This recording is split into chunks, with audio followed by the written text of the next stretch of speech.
I heard someone say recently that thinking is a learned process. And it really is. We learn patterns. We learn patterns of thought and patterns of speech. Obviously, thought comes before speech. But we learn those things in childhood, in the environments we grow up in. And we learn these patterns, whether we're really negative or we're really defeatist or positive and happy.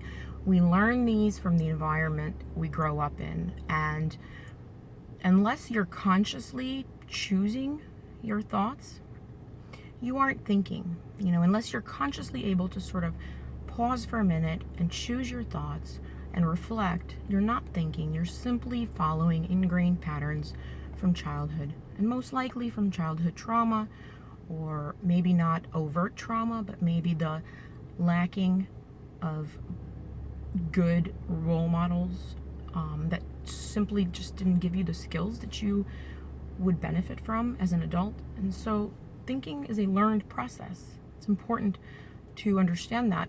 People a lot of times will say, I'm just negative. I'm just a negative thinker. Well, if it's learned, you can unlearn it. You can decide that you'd like to enjoy what's in your head much more. You can decide that others will enjoy you much more if what's in your head is more positive. So take responsibility and learn how to think differently and more positively. I'm not saying it's easy, but it's through neuroplasticity. Look it up if you're not familiar with neuroplasticity. It's an amazing concept, and nature has given us this gift that we can rewire our brain with conscious effort. And it doesn't even take that long. So thinking is a learned process. It's a very freeing thought. It means you can learn whatever you want and unlearn other things. So observe your thinking and stop repeating ingrained patterns from traumatized people who, you might have been traumatized, and whoever taught you, they were traumatized too.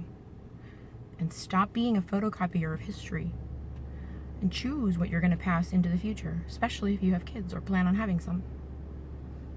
Take responsibility for what you pass on to the future instead of just being a blind photocopier of history.